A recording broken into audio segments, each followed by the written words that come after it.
want to welcome you, all of us, and even those that are watching us online church. We thank God for you. Today I want us to look into consistency, the test of consistency.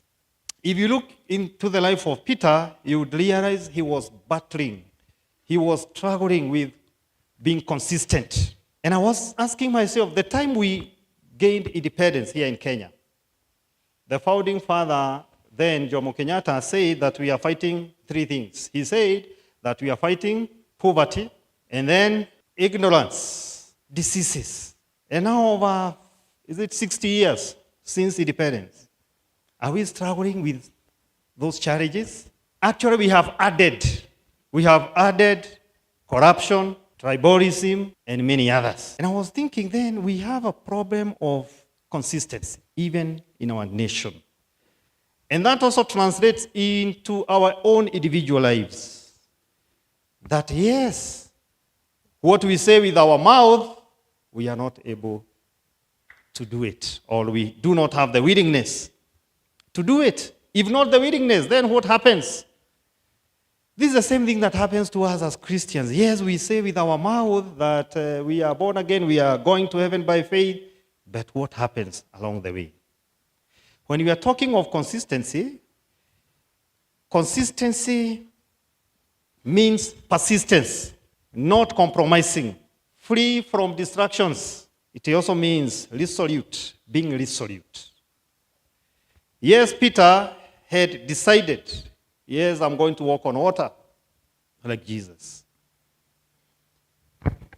Something else, consistency in behavior management relates to a steady and changing follow through on the routines, policies, procedures, and consequences you have established.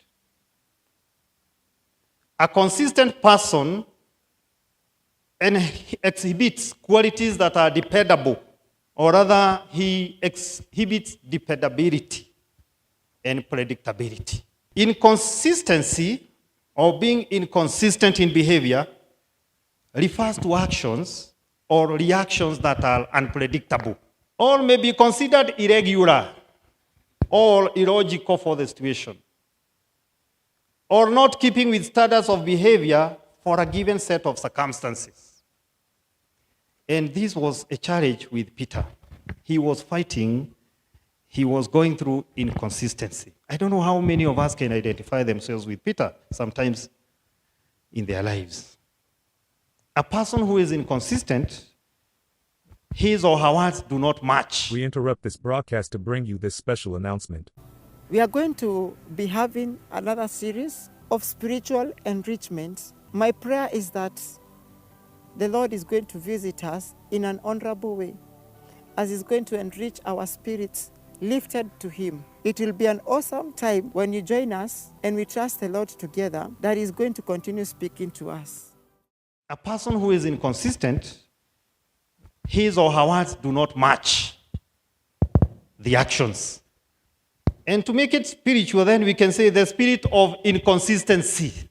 The spirit of inconsistency is a challenge to many Christians, to many people. And most of the times we do not realize that it is a challenge, a prayer issue. Yes, you are willing to do something, but along the way you are unable. So one thing to overcome inconsistency is to get out of doubts, not to doubt. Remember the same Peter who had told Jesus, even if others forsake you, I won't forsake you. And then Jesus told him, because I know you very well, utanikana wewe Peter. Again, the same thing repeats itself. So Peter was very key, yet he was inconsistent. Jonah is sent by God to go to Nineveh. But what does he do? He goes to the other side. God was entrusting him to save the people of Nineveh. And we are told that when he was on his journey, running away from God, God brought him back and actually took him to where God wanted. Jonah still, we can say, had a challenge of consistency, being inconsistent in following or doing the work of God. Whoever watches the weed will not plant.